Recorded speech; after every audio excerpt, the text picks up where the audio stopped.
nga xamante ne moom moo di cette conférence de presse Yacine Fall dafa refuser li nga xamante ne moom moo di accès bi à la Sen TV ak Zik FM daal di ñu leen di bàyyi ñu dugg couvrir li nga xamante ne moom moo di conférence de presse boobee nga xamante ne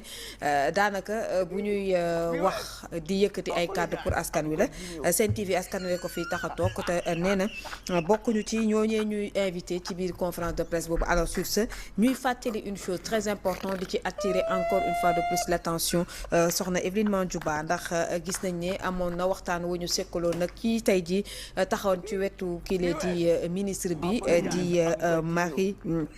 Rose voilà Khady Faye mi nga xamante ne nag tey jii moom moo nekk secrétaire d'État auprès ci premier ministre yore relation avec institution yi waaye nag liñ ca nemmeeku aussi porte-parole lu gouvernement bi ci wàllu woowee je pense bien Evelyne sax yëkkati woon na li nga xamante ne moom moo di kàddu foofee ci ndaje boobee ginnaaw ba ñu ne dañoo soxla ab collaboration ak li leen di média yi mu jàpp ne tànd nañu seen loxo ñoom itam tàllal nañ leen pour wisi leen pour collaboration boobee daal di am waaye luñ ca nemmeeku dafa mel ni loolee ñu waxoon dañu ko jël rangé ko daal di ñu koy jëfee ndax ñu ngay wéyal di tànn ña leen neex di leen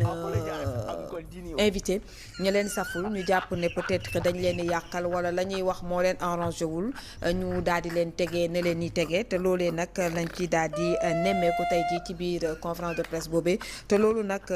daanaka yëngaluñu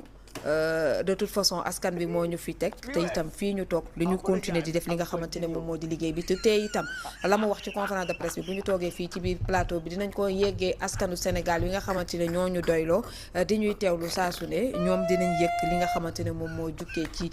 conférence de presse boobee nga xamante ne moom Yacine Fall moo ko doon animé. niki tey jii ñu daal di ñuy jël nee nañ yéey yaay duñu bokkuñu de Assane yaay yooyu jooy duñu bokk. mais bu fekkee dañ leen ne fii bu leen fa teg seen tànk est-ce que day tax ba ñun ñu arrêté suñu ay émission mukk est-ce que day tax ba ñun ñu changer suñuy grille de programme mukk mais bu dee tamit journaliste day ñëw jël matériel am dem conférence de presse ñëw ci kanamu ay nawlewam ñu ne ko jibbil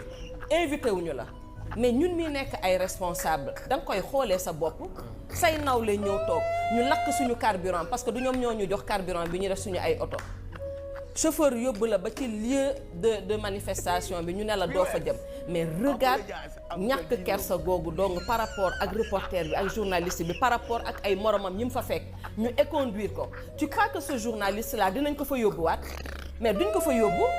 Mais cela ne nous empêchera pas de faire notre travail. Mais de grâce qu'on ne nous reproche pas en retour de divulguer peut-être une information qui n'est pas vraie parce que avoir accès à l'information est devenu très difficile.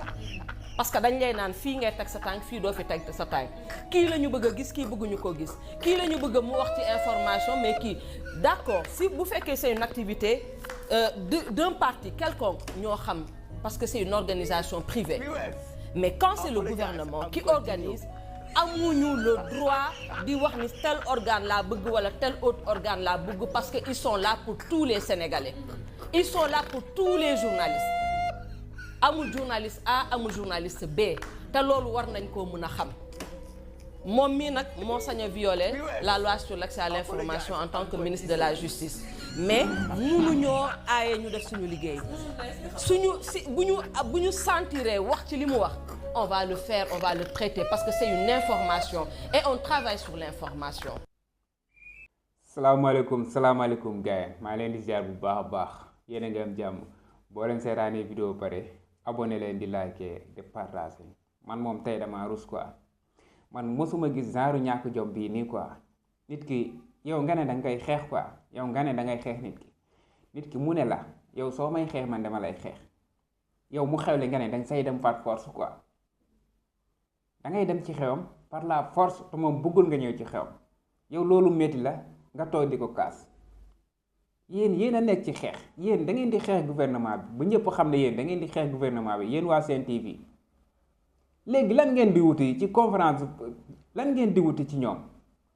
da ngeen di xeex yéen mosoo leen waxal gouvernement bi lu baax mosul am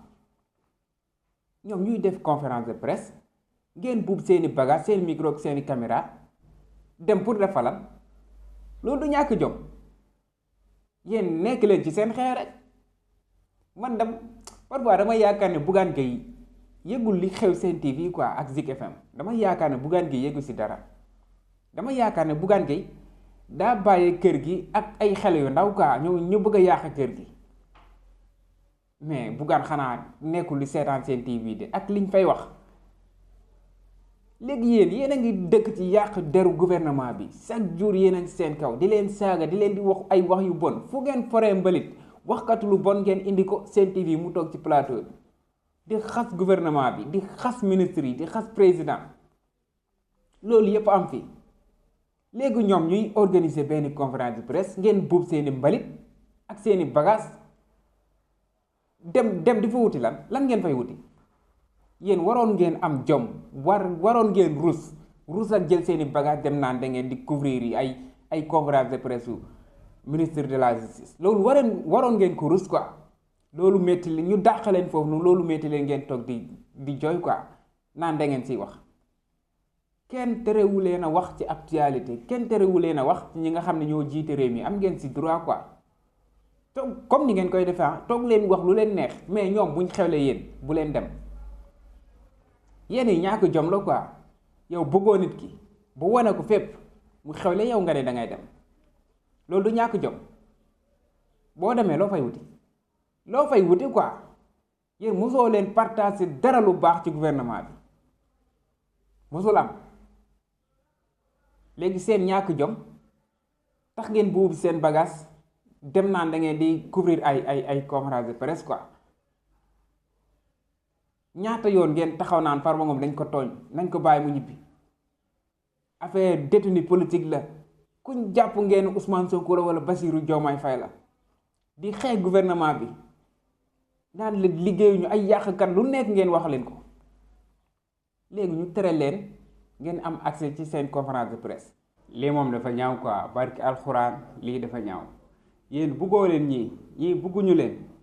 yéen téye leen seen bopp comme ni ngeen téye woon seen bopp rek continue leen di téye seen bopp rek waaw ku nekk yem place am quoi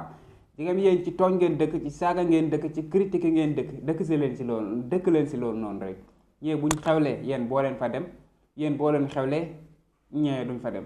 xanaa nekkoo leen ci xeex du ci xeex ngeen nekk yéen a ko wax da ngeen di xeex kay xeex leen lan moo tax ngeen bëgg a dem fële lan ngeen fay uti man loolu moo ma gën a jaaxal ci affaire bi quoi lan ngeen fay uti li ngeen fay uti laa xamul toog leen seen kër chronique seeni chronique fen seeni fen waaw jaamu na ñooy noonu fa demee gaay kon vidéo bi loolu woon sama gaay boo leen seetaanee vidéo bi pare abonné leen di liker di partager jaajëf sama gaay ba ci beneen vidéo ak yeneen gaay yéen a ma gën a xam jaajëf